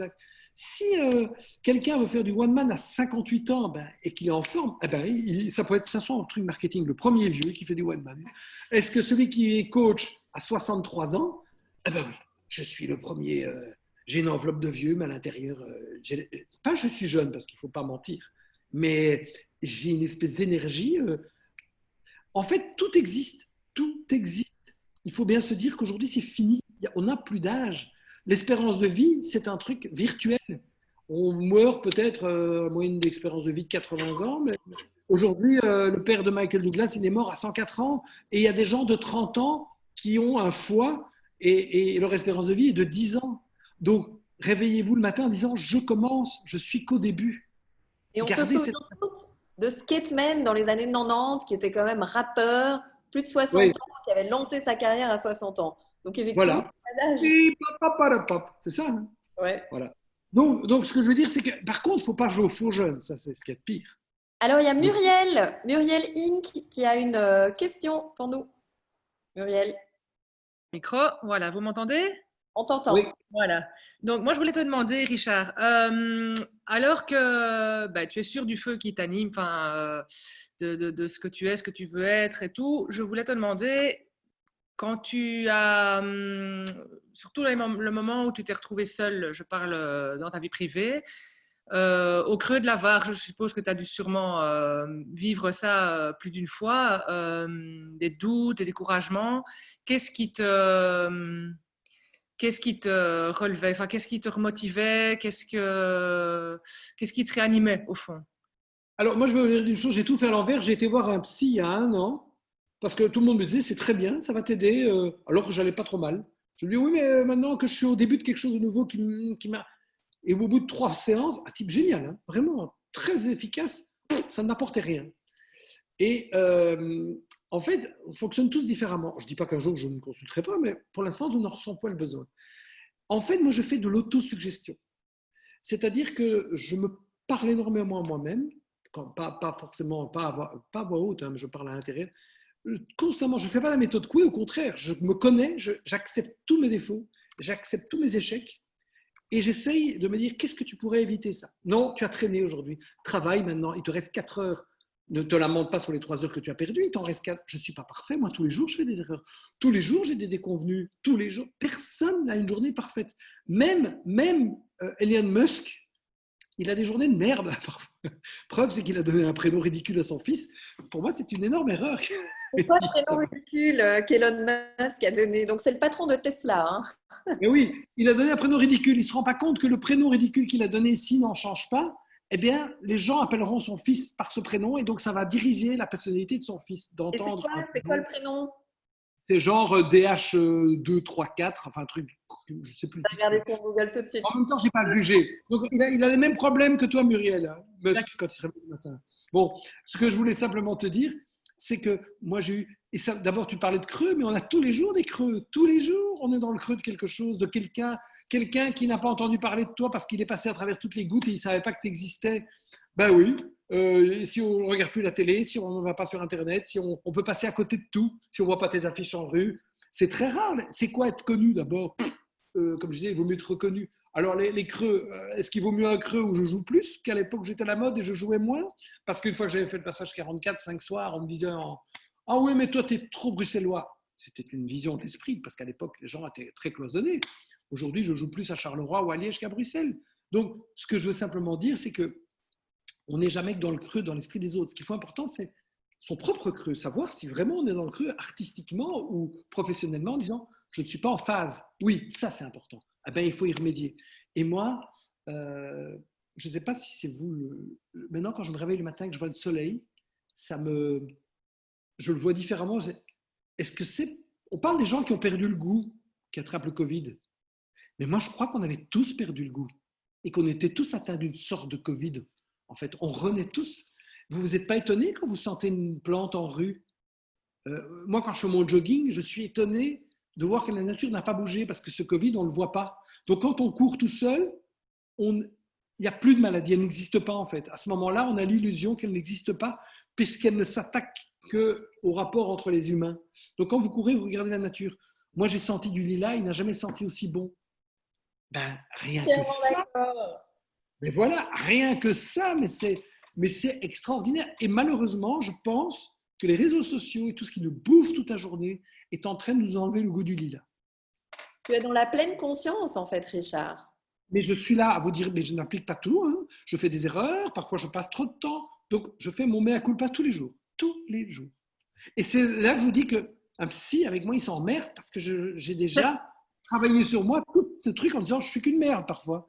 Donc, je me dis, mais comme je sais que je ne suis pas qu'une merde, en disant je ne suis qu'une merde, je reconstruis en disant améliore-toi. Tous les jours, j'essaye d'être meilleur pour les autres, pour ceux qui m'entourent, pour moi-même. Et j'ai plein de défauts, et je les connais.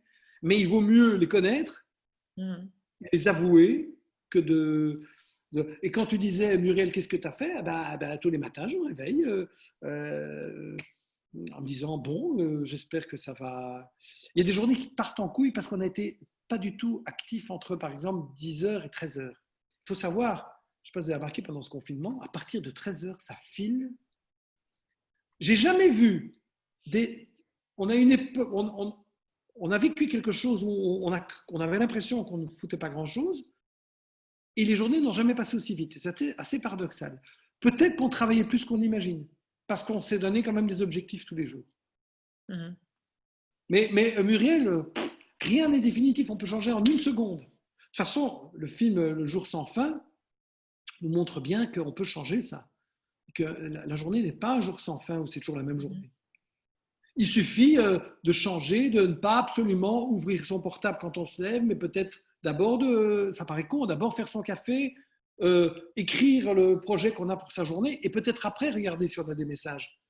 Mais les gens sont tellement habitués à ce qu'on vous réponde dans les 10 minutes, on peut ne pas être disponible. Tout à fait. Tout à fait, Richard. On donnait hier une formation sur la gestion du temps et c'est ce qu'on disait. On peut ne pas être disponible tout de suite, un peu plus tard. Voilà. Une autre question pour Richard? Alors, Richard, on envoie les je veux par mail est-ce que je peux mettre ton adresse email dans les je veux parce que tout le monde y est? Ou est-ce que je l'envoie après chez toi ou est-ce que je l'envoie à ton Le problème, c'est assistant? que je vais avoir tellement Ah, mais on n'est qu'un petit groupe ici. On De est ce qu'un petit petit groupe? groupe. Avec un petit Oui, groupe. oui, on peut, dans ce petit groupe, oui. Maintenant, comme tu dis toujours, on a tellement de messages tous qu'on ne peut pas toujours répondre à tout le monde tout de suite. Voilà. Mais oui, oui, oui, oui. Il faut encore un peu de temps pour appeler ma mère de temps en temps qui habite Londres. Donc, oui, oui, oui. Le je veux, alors il paraît que tout le monde va dire son je veux, c'est ça? Alors, donc, effectivement, on passe au je veux. Donc, c'est votre souhait, votre objectif du moment, votre challenge, qui est ouvert à l'univers WoW et qu'on transmet ensuite par mail et qu'on met aussi sur les réseaux sociaux. Chaque orateur et oratrice, Richard, a fait un je veux qui à chaque fois nous a inspirés. Franchement, à chaque fois, c'était super, les je veux. Ah, mais vous avez pas les dire aujourd'hui, vous les avez déjà donnés, c'est ça? Non, non, non. Donc, à chaque session, on les refait. À chaque session, on D'accord, refait un petit tour de je veux. d'accord. Donc, ça peut être un je veux de visibilité, de mentoring, Et de… voilà, comment on va commencer? Donc, on commence dans l'ordre, Attends, Myriam? laisse une WoW rôder, le faire pour montrer l'exemple. Oui, c'est ce que je dis. Donc, Myriam, par exemple, ou Adrien, on n'a pas beaucoup entendu Adrien. Qui veut. Ça Hein. serait bien de commencer par un homme En fait, Richard, tu es comme Claude. Hein. La dernière fois qu'elle était sur scène, Claude, elle m'a lancé des tomates parce qu'elle s'est foutue de ma gueule. Donc, je sais que les humoristes, souvent, ils se foutent de la gueule de leur public. Non, pas du tout. Oui, mais c'est gentil. Il faut savoir que je suis beaucoup moins. Aujourd'hui, je suis beaucoup moins interactif avec mon public qu'il y a 25 ans, parce qu'il faut aussi évoluer, parce que j'avais peut-être aussi peur du vide. Et donc, je me sentais obligé d'un peu secouer mes spectateurs quand je faisais des blagues. Aujourd'hui, je peux être interactif sans le montrer. Tout ça est dans la tête. Mais qui va commencer à dire le je veux? Eh bien, qui veut? On attend. Nous, on aime le vide. En plus, je veux vous prouver que je peux me taire. Ah.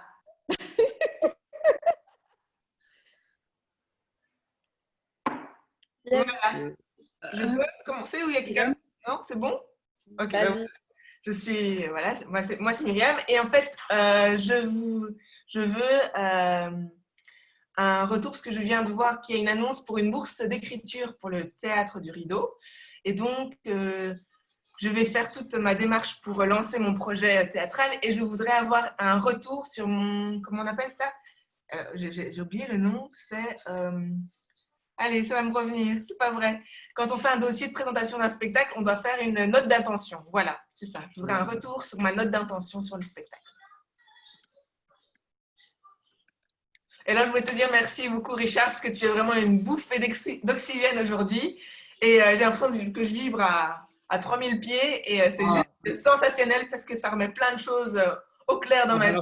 Juste... Ça, j'ai pas perdu ma journée. Merci. Merci. Tu l'as gagné, Richard. Et vous aussi, vous m'avez donné de l'énergie. Je vais aller travailler maintenant.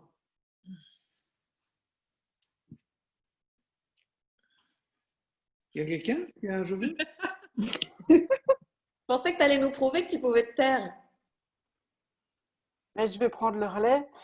Moi, donc dans mon activité de courtier d'assurance que je vais développer, je veux trouver une employée mi-temps ou 3/4 temps qui a déjà de l'expertise dans la gestion de dossiers d'assurance.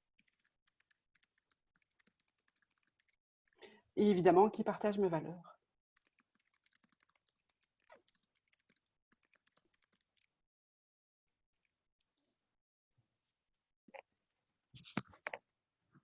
Merci, Catherine. Tu peux évidemment m'envoyer la job description pour qu'on poste oui, sur les… je vais la faire.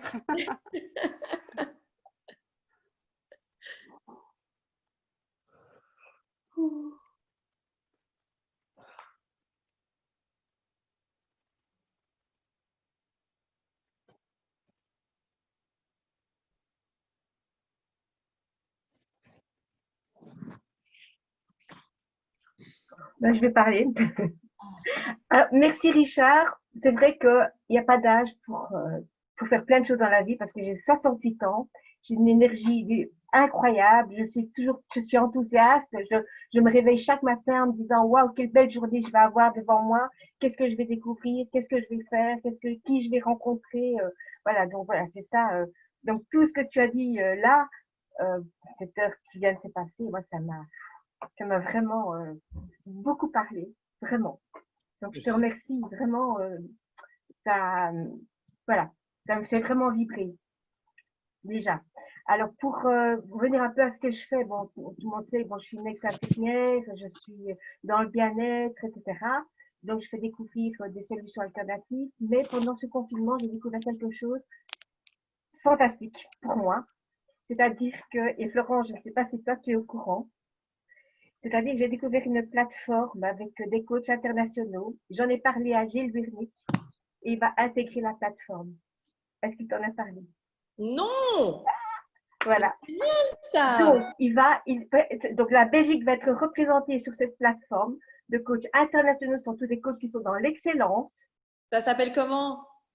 Master Business. Génial. Et lui, donc, je l'ai fait rencontrer l'une et l'autre personne. Et ça s'est tellement bien passé que, donc, voilà, il va être très probablement pris. Donc, moi, je pensais qu'il t'en avait déjà parlé. Voilà, je l'annonce. Donc là, maintenant, voilà. Quoi ton je veux? Et mon je veux, c'est faire connaître cette plateforme parce que c'est pour moi quelque chose d'extraordinaire. C'est une plateforme qui réunit vraiment, comme je disais, des coachs qui sont internationaux, mais qui sont chacun dans l'excellence. Mais ça touche le monde du développement personnel, comme la psychologie. C'est un peu le Netflix de la formation. Et pourquoi j'ai décidé de m'y intéresser, c'est parce que ils vont également faire un Netflix pour les enfants. C'est-à-dire qu'on sait que les enfants, lorsqu'ils vont à l'école, ils apprennent des choses, mais c'est pas tout. Donc, au niveau de leur devenir, de leur développement personnel, et donc ils vont faire quelque chose comme école Montessori, etc., à leur intention. Et là, ça Est-ce que m'a. tu peux mettre le lien vers le site dans la textbox? Oui. Merci. Angela, j'ai une question. Ah oui, je vois, c'est Master Business, parce qu'on m'en a parlé. Je crois que Christian Junot en fera partie aussi. Oui, je sais que dans les il est dedans. Il est dedans. Voilà. Ok. Ouais. Je sais que... Et il est dans l'équipe dans laquelle je suis. Et quand je l'ai vu, je dis waouh! Ah, c'est pour ça que quand je l'ai vu, j'ai dit il faut que j'en parle à Gilles. Et Gilles, je ne le connaissais pas plus que ça. J'ai pris mon courage à deux mains. Je dit, on verra bien. Je suis sortie de ma zone de confort. J'ai pris mon téléphone. Je l'ai appelé et là, tout de suite, waouh, embrayé. Excellent. Ouais. Super, je suis vraiment contente. Mets bien le lien pour tout le monde, comme ça on peut. Et comme ça, on pourra le découvrir. Il va faire donc une formation, un peu grand public, hein, bon, mais ça va le faire connaître à l'international parce que c'est ouvert au monde entier. Donc, on est maintenant sur l'Asie, l'Amérique, l'Afrique, donc un peu partout. Et c'est un truc de dingue. Wow. Oui. Merci Angela pour cette découverte. Un autre je veux. Maintenant, Richard, tu as vu le principe. Ah, il y a Ariane qui avait déjà levé la main. Vas-y, Ariane. Oui.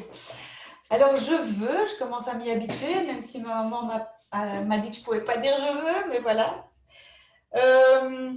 Non, ce que je veux vraiment aujourd'hui, c'est m'entourer de mentors qui me comprennent et qui m'aident à sortir ces trésors qui sont là, parce que je fais vraiment des allers-retours, des élans, et puis, oups, ah non, je ne peux pas aller sur scène, j'ai ma mémoire enfin bref, tout ce bavardage. Et donc là, je suis ravie d'avoir rendez-vous avec Claude, de rencontrer Myriam lundi, Claude mardi, et j'en veux encore vraiment pour aller au bout de ce qui est là, parce que c'est même pas un rêve, c'est une évidence. C'est là, quoi. Donc, voilà, j'étais déjà sur scène, petite, je faisais rire tout le monde, enfin, mais je dérangeais énormément. Alors, merci Richard, parce qu'il y a énormément de résonance, parce que non seulement je dis sans cesse que je fais les choses à l'envers, en plus, je suis née à l'envers, mais vraiment, je fais tout à l'envers, c'est incroyable. Et donc, j'entends aussi que tu parles de malchance d'être multiple, et moi, je parle de chance, de cette multiplicité. Mais non, j'ai pas dit malchance, j'ai dit que ça pourrait être et qu'il faut en faire une qualité. Ça. Exact. Et par contre, c'est terriblement complexe, mais effectivement, il y a un alignement qui s'est mis et tout se met. Voilà, il y a, comme tu dis, ce lien entre tout aujourd'hui. et qui fait que ben, je me rapproche de cette singularité pour laisser jaillir mais vraiment un trésor et d'autres trésors encore. Donc, m'entourer de mentors qui me comprennent, parce que c'est vrai que c'est un petit peu complexe comme fonctionnement. Donc, voilà. Donc, merci pour ce moment de plein de souvenirs aussi, hein, puisque ça remonte. C'était en quelle année, la Valette? Oh, je l'ai fait 2 fois, en 93 et en 2000. D'accord, ouais, ça remonte à bien loin quand même. Donc voilà, mais un plaisir de te retrouver. Donc, Ah ben merci. moi, je vous le dis déjà, puisque moi, je suis venu vous voir. Donc, je suis au Cirque Royal le 2 décembre. Hein, Cirque Royal de Bruxelles. Et j'aime bien les petites salles, moi. Donc voilà, ce sera Oui, plutôt dans plus l'invitation petit. pour les J'irai Belges. peut-être Ça, c'est jusque terrible. Liège. Oui. Quoi, tu es liégeoise? Pas du tout, non, je suis à Zélique. Mais, Ah oui. mais la Belgique est toute petite, hein, mais je préfère des petites salles comme le Cooks, hein, où tu étais venu. Le seul inconvénient, c'est les postillons, mais sinon, ça va. Quand Non, on en est tout au cas, premier rang, j'avais dit à un moment, c'est on se pour rire, verra. c'est avec la bouse de joie surtout. Non, mais pour l'instant, les postillons. Mais vous allez voir qu'à un moment, tout, on aura des hauts et des bas. À un moment, tout va se régler et ça va comme c'est venu. Ça. Donc voilà, Voilà. merci. Il y aura des petits pics, il y aura des moments difficiles. Et il y a un moment, on ne va pas s'en rendre compte. Et c'est là qu'il faudra avoir pris le train avant, parce qu'il y a moyen de vivre avec tout ça sans se foutre en l'air, en disant oh, ça ne sera plus comme avant. Quel manque de psychologie de certains politiciens qui nous disent ça ne sera plus jamais avant 1 an et demi. Est-ce que le 31 décembre, ils avaient prévu tout ce qui est arrivé? Ils ne savent pas ce qui va se passer dans 3-4 mois. Personne ne sait. Donc, vivez pour Comme vous, tu pour le vos dis, amis, pour votre Richard, travail. toujours voir le positif. Ben Toujours oui. voir le positif. Chaque situation peut être positive. Moi, j'ai vu des jeunes qui m'ont dit qu'ils préféraient faire les cours à l'ULB à distance et que ça leur a apporté beaucoup. Ah ben, tant mieux. Tant mieux. Merci pour ton je veux, Ariane. Quelqu'un d'autre? Une autre?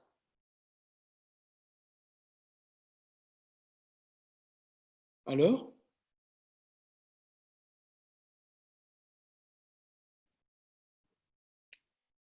Ah ben, vous précipitez pas, hein? Bon, bah allez, je me lance. Le silence devient pesant. Moi, je veux créer une audience en fait. J'ai comme projet de faire des petits formats vidéo sur les réseaux.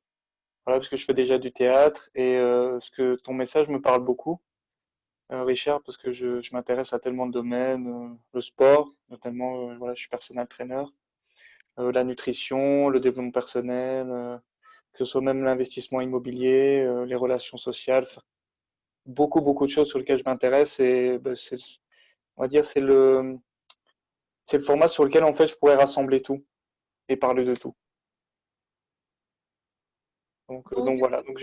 tu cherches quoi? Tu cherches quelqu'un qui peut te conseiller par rapport à YouTube ou... Ben non, ça va, je fais ça par moi-même, j'ai beaucoup d'aide à ce niveau-là. C'est plus en fait, voilà, moi je veux maintenant créer mon audience, quoi. Et Moi donc, j'ai du comment contenu à partager. t'aider? Donc, est-ce que tu veux mettre le lien et qu'on aille voir, par exemple?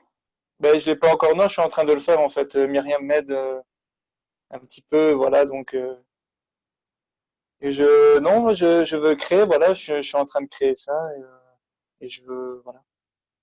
Ok, pour moi, le je veux, il est pas clair, hein. Je comprends pas comment on peut t'aider, mais peut-être à la fin des je Ah, veux. bah, ok, j'avais pas compris qu'en fait c'était par rapport à. Moi, j'avais pas compris ça en fait. Voilà, peut-être qu'on peut te mettre en relation avec quelqu'un qui a les compétences pour ou t'orienter vers une Oui, formation ou ce genre de choses, quoi. avec plaisir, ouais. Ok, ok. Je note. Quelqu'un d'autre? Je veux bien, moi, Florence. Yes. En fait, je veux plein de trucs. On peut savoir plein de trucs. Ah, normalement, c'est un je veux. Oh. Alors, je vais tenter de me limiter. Je veux du chocolat déjà, mais ça, c'est un autre débat. Je veux être mise en contact, là je m'adresse plutôt à Angela alors, avec l'équipe ou avec les contacts de Master Business. Je ne sais pas si Angela m'entend. Ouais, avec plaisir, Claude. Merci. Et donc, je n'ai pas droit à un autre je veux. Donc, voilà. Bon, allez, vas-y, on n'est pas beaucoup. Allez, hop. Ben, je voudrais offrir mon aide pour ceux qui le souhaitent, pour tout ce qui est. J'entendais par exemple que Myriam voulait un retour sur sa note d'intention, etc. Je voudrais juste faire savoir que dans ce que je travaille également, il y a beaucoup de travail sur l'écriture, la vulgarisation, l'atteinte d'objectifs, etc., la clarté du propos. Voilà, je voudrais juste dire, parce que je crois que je ne l'ai jamais dit aux membres, que j'ai à cœur de me mettre à disposition pour aider là-dessus. Voilà, c'est un je veux offrir mon aide. Ok, donc duo, Claude et Myriam. Voilà. Génial. Et merci beaucoup Richard, parce que moi, ça m'a beaucoup boosté. Ah ben merci. Voilà. Allez Richard, ton je veux. Alors moi, c'est un je veux général, parce que je ne vais pas me servir moi. Je ne veux pas vous demander quelque chose parce que voilà, ce n'est pas le but. C'est un je veux plus pour la société. On est bien d'accord, Florence, c'est ça qu'on attendait de moi. Alors j'ai un je veux très précis. Vous avez remarqué que moi, je dirais jusqu'en l'an 2000, on n'avait pas honte d'aller se promener parfois 1 heure dans la rue quand on ne faisait rien. C'était moi, je sais que dans mon époque, il y avait une insouciance. Vous voyez ce que je veux dire? Et depuis l'arrivée d'Internet, etc., même les jours où on n'est pas constructif, on est prêt à ne rien faire et perdre son temps derrière son ordi, à traiter soi-disant des mails, à regarder si on a reçu de l'argent sur son compte, à faire un peu du n'importe quoi, à traîner 3-4 heures. 3-4 heures, ça passe très vite. On n'a rien fait, on ne s'est pas aéré, et après, on n'est plus efficace pour travailler, alors que c'était supposé être un moment entre deux, un moment clé, un moment de lien entre deux périodes de travail, ou un moment où on ne le sentait pas. Alors moi, je voudrais dire, autant on a développé comme là des manières de se parler, et je suis pour le progrès, je pense qu'il en restera quelque chose, c'est qu'on continuera à faire des choses comme ça, de se parler par vidéoconférence, je ne sais pas comment on peut appeler ça. Je voudrais que si ça nous rebooste tous, je ne parle pas à vous spécialement, mais je parle dans vos vies, je voudrais que tous les êtres humains de la planète, et en l'occurrence la belge, puisqu'on se parle, dans vos cercles d'amis, que quand vous avez une demi-heure, vous avez besoin de vous aérer, que vous n'hésitiez pas à parler à un copain qui peut prendre un café avec vous au bas de la rue, à descendre, à aller prendre le café avec lui ou avec elle, de discuter, d'échanger et de remonter travailler. Vous allez gagner du temps et pas en perdre. Parce que si on continue comme ça, à rester, à faire que du télétravail, à mélanger sa vie professionnelle et tout le cancan des réseaux sociaux et tout ça, ça peut faire une grande soupe et on risque d'en perdre certains. Il y a des gens qui vont s'éteindre. Parce que dites-vous une chose, c'est que il y a plein de choses positives, mais il y a beaucoup de gens qui ont intérêt à ce qu'on reste cloîtré chez nous et qu'on commande tout à distance, qu'on se fasse livrer et qu'on ne voit plus personne. Et je pense que dans l'échange, il y a l'énergie, il y a la poésie. Moi, quand je vais marcher parfois, j'ai une idée qui se met en route et quand je rentre, elle est beaucoup plus claire pour travailler et je gagne 1 heure.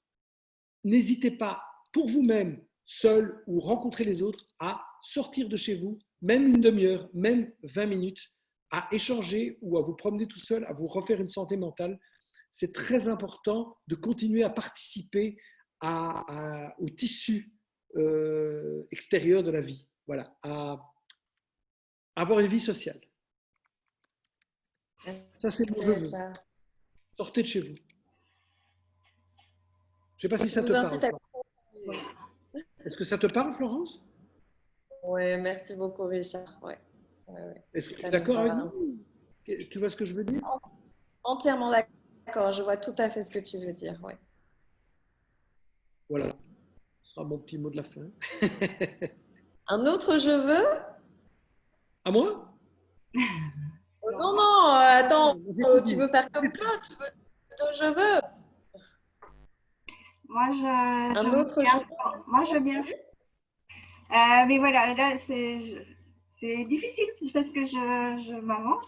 En fait, j'ai créé une page Facebook qui s'appelle Goops et qui est plutôt basée sur la psychologie positive. Donc, j'ai commencé le 5 mai, le 5 du 5 à 17h05. Et j'aimerais que vous la likiez j'aimerais bien avoir un liker, partager si vous trouvez que c'est intéressant et aussi avoir du feedback parce que c'est sur la psychologie positive, mais c'est léger en fait. C'est expliquer tout ce que la psychologie positive m'a apporté au niveau des émotions, du sens à la vie et tout. Donc voilà. Donc s'il y en a qui sont spécialistes de la psychologie positive, je serais ravie d'échanger, d'avoir un avis pour être sûre de ne pas dire trop de bêtises. Dominique, tu peux mettre le lien dans la textbox? Là, maintenant? Oui, oui, comme ça, quand je rédigerai les cheveux, j'aurai le lien directement. Merci. Merci beaucoup. Et je vais bien te donner du feedback avec grand plaisir. Ok, duo Dominique et Ariane. Avec moi aussi, Nathalie. Ça y est. Merci à toutes les deux. Et Myriam. Voilà, moi aussi. Ouais.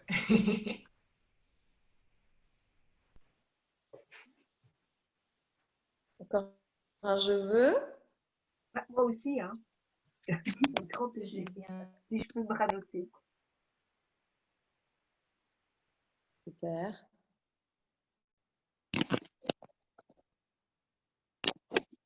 Alors moi, j'ai un je veux. C'est que vous partagiez le lien de notre agenda avec les prochains events qui arrivent, qui vont être juste terriblissimes. J'ai passé beaucoup de temps à faire ce petit agenda pour vous, que vous le partagiez avec 3 de vos amis et que vous les invitiez à essayer la WoW Community une fois. Voilà, ça c'est mon je veux. Que vous partagiez l'agenda avec 3 amis et que vous les invitiez à essayer un workshop une fois. Nous essayer, c'est nous adopter. Et donc, qu'est-ce qui arrive? Il y a Chloé Sarazola qui arrive avec 7 pierres pour libérer nos projets. Il y aura Edith Lassia avec l'amour. Demain, c'est Je prospecte sur LinkedIn. Il y aura Transformer ses attitudes négatives en ressources. Qu'est-ce qu'on aura d'autre? On a Charline Van Sneek. Richard, tu dois connaître notre célèbre judokate belge qui avait été accusée de consommation de cocaïne, mais piégée il y a quelques années. Ça, c'est mardi prochain. Donc, des très belles oratrices et des très beaux thèmes qui nous attendent. Voilà, ça, c'est mon je veux.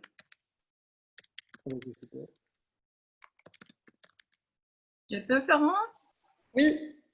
Ben, moi, je veux te remercier parce que là, il y a quelqu'un que tu ne cites pas dans les futures oratrices, mais tu as réussi à avoir Catherine Testa, si j'ai bien lu. Catherine Testa vient parler la semaine prochaine. Attends, c'est la semaine prochaine ou semaine d'après, le 26? J'ai pas entendu qui c'était. Tu ne sais pas qui c'est, Richard. J'ai pas entendu qui c'était. Alors, c'est une. Elle a écrit, en fait, pour l'instant, elle a plein de succès en France. Elle est française. Oui, mais j'ai pas entendu le nom. J'ai pas entendu son nom. Catherine Testa. Testa. Et alors, elle a créé un groupe, disons, sur Facebook qui s'appelle. Sur LinkedIn qui s'appelle l'Optimisme.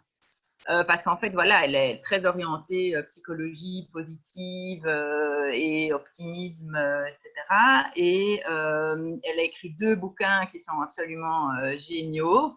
L'un qui s'appelle Oser l'optimisme et l'autre qui s'appelle Oser être soi, 3 petits points, même au travail. Et ça, pour moi, c'est une Bible incroyable de référence sur... il y a un aspect psychologique et qui peut évidemment s'adapter à toutes les situations, mais en milieu de travail, c'est tellement fort la manière dont elle décrit le fait qu'il faut, c'est comme je veux, je crois que là c'est il faut oser et être soi-même en toutes circonstances et notamment au travail. Ce qui fait malheureusement pas tout à fait partie de la culture, je pense, de l'entreprise en Belgique.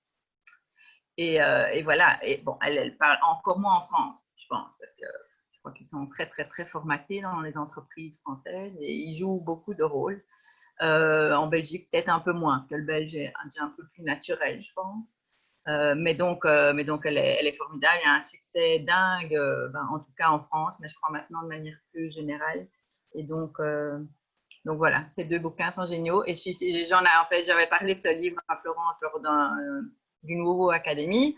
Et je lui avais dit, ah, si tu pouvais essayer de la choper, vraiment, genre, c'est comme si c'était ma muse.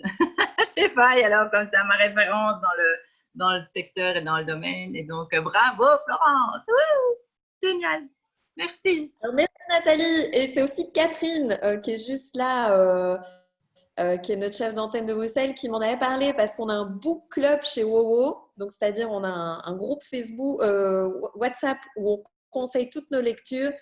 Et Catherine, qui l'avait lu aussi, avait dit il faut que vous invitiez Catherine Testa. Et donc, du coup, je l'ai eu au téléphone hier et ça y est, la date est fixée.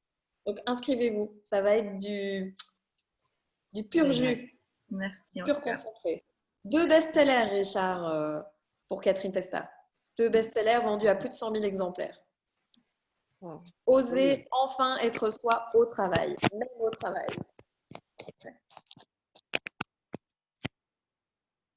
Vous devriez avoir Thomas Gunzig. Hein. Ah oui, oui, je vois qui c'est. Ouais. Le matin, il fait une chronique 1 fois par semaine sur la première. C'est un homme qui a beaucoup d'humilité. Il a écrit des scénarios de films, des livres et des pièces de théâtre. Et c'est un auteur vraiment très prolifique et très, très, très, très positif. C'est lui qui a coécrit avec Jacob van der Maal le Nouveau Testament avec Poulvord. Pardon ? Je veux bien que tu me mettes en contact avec lui. Mais on se connaît très mal, mais quand on se voit, on s'apprécie beaucoup, mais je ne le connais pas bien. Mais je peux te donner le lien. Oui. D'accord. Alors, un autre je veux ou un autre merci ou un autre duo avant qu'on conclure. Donc, je vois qu'il y a le lien de la page Facebook de Dominique. Il y a Laurent qui a fait un je veux aussi. Il veut qu'on vote pour la mini-entreprise de sa fille. Rapide. Laurent ? Oui. Ah, ok. Vas-y. Ah, mais ça va. Bonjour tout le monde. Donc, moi, je vous ai suivi en vidéo cachée parce que je travaillais. Mais j'ai quand même suivi, donc je dis merci, un grand merci à Richard parce que je l'ai vu en spectacle, mais là, j'ai l'impression de le voir comme c'était dans mon salon. En fait, Florence, ce que tu fais, c'est chouette parce qu'on a l'impression d'avoir les gens avec nous. Donc, ça, c'est super. Donc, mon je veux, je retourne à mon je veux d'il y a une semaine où j'ai créé une page Facebook pour soutenir, enfin pour aider le personnel soignant avec les crèmes de main pour soigner leurs mains parce qu'ils sont abîmés avec l'alcool hydroalcoolique qu'ils utilisent tous les jours. Donc voilà, je voudrais encore avoir plus de dons. Cette semaine, c'est encore mon nouvel objectif d'avoir au moins oui, 50 personnes qui donneraient encore des dons sur ma page. Donc, je mettrai le lien sur le groupe.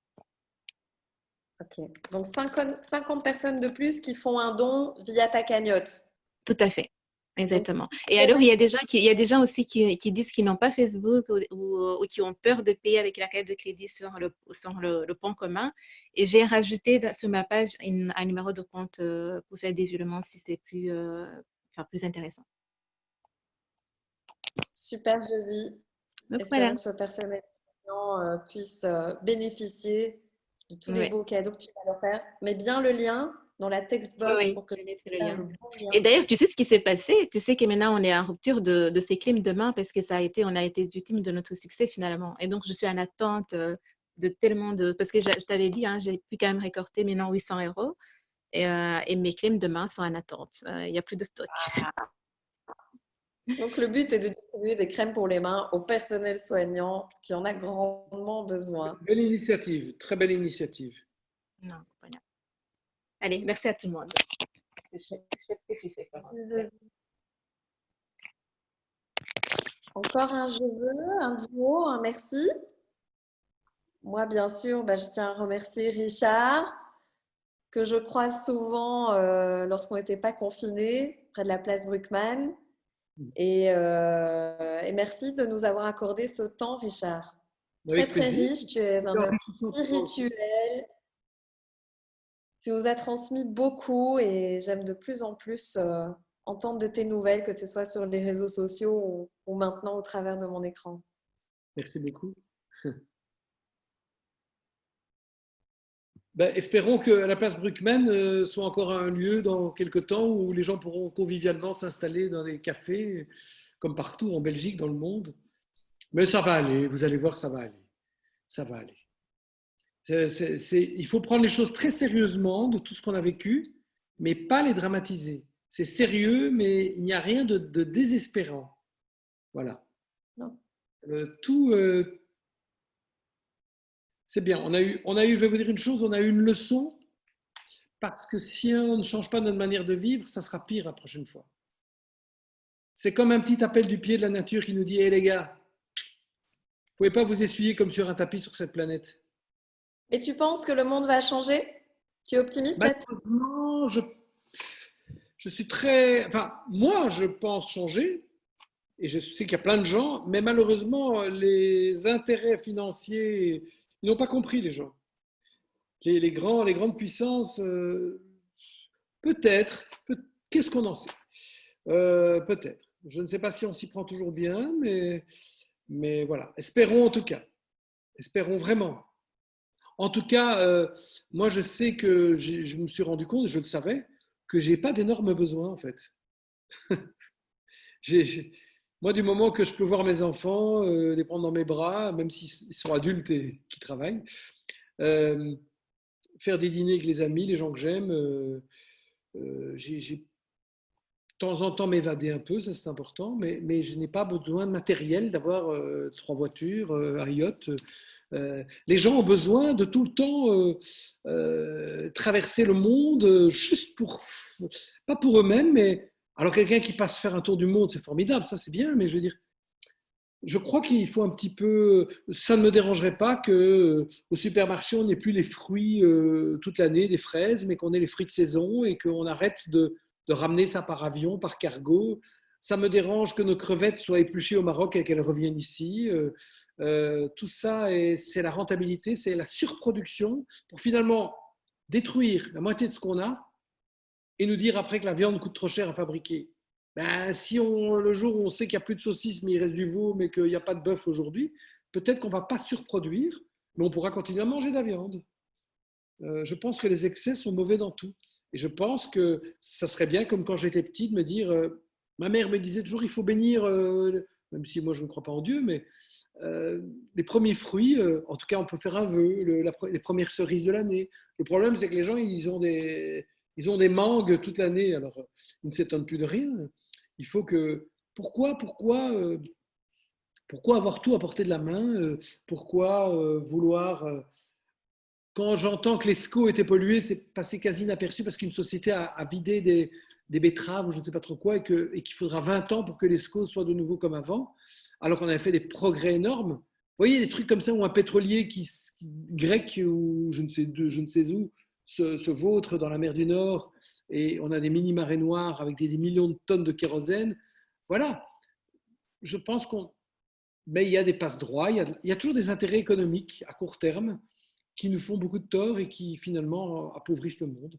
Moi, c'est mon vœu, je veux un monde plus juste et plus équitable. Et ce n'est pas utopique ce que je dis, c'est juste ce qui se passe avec les avions. Vous ne pouvez pas savoir comme ça me met fou de joie.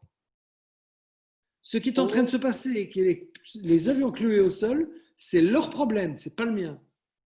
Excusez-moi d'être égoïste, je suis égoïste pour tout le monde. Merci beaucoup, Richard. Merci en tout cas pour ton temps de nouveau. C'est ce que nous avons de plus précieux. Et merci pour votre temps, parce que vous avez passé du temps avec moi. Hein. Ouais, merci franchement, Richard. Et s'il y a quoi que ce soit, si tu as besoin d'aide ou de quoi que ce soit de notre part, tu m'appelles, tu m'envoies un mail. Et merci à toutes et tous de m'avoir écouté. Je connais mes défauts, je sais que parfois je m'emballe, que je parle beaucoup. Voilà. Mais là je ne peux même pas dire que j'étais payé pour ça. J'ai été invité pour ça. Il y a Nesrine juste qui a levé la main. Oui, Nesrine. Oui, déjà, je voudrais te remercier, Florence, des différents invités que tu nous apportes. C'est génial. Et Richard, en fait, moi, je te connaissais juste voilà, au niveau de tes spectacles. Et j'ai découvert une très belle personnalité, très profonde Et voilà, c'est vraiment une belle surprise. Donc, merci, merci pour cette profondeur d'âme que tu as et que tu nous partages et cette belle vision du monde que tu as envie qui se développe et de commencer par toi-même. Parce que je crois que la clé, elle est là, c'est de commencer par soi-même pour qu'on soit un agglomérat de grains de sable pour pouvoir former une dune par la suite et quelque chose d'immense. Donc vraiment, merci. Je suis vraiment touchée aujourd'hui. Merci. Merci beaucoup. Merci Nesrine. Ben, je vous souhaite une belle après-midi à toutes et à tous, les deux hommes qui sont avec nous. Et maintenant au travail. Et donc, on se retrouve au travail et à l'inspiration. Et à très vite, que ce soit demain, la semaine prochaine, la semaine d'après, avec Catherine Testa, avec moi, avec Charline, avec Chloé Sarazola. Vous êtes évidemment toujours attendus, chers Oro. Merci à toutes, je vous embrasse. Merci Richard. Merci. Bonne journée. Au revoir.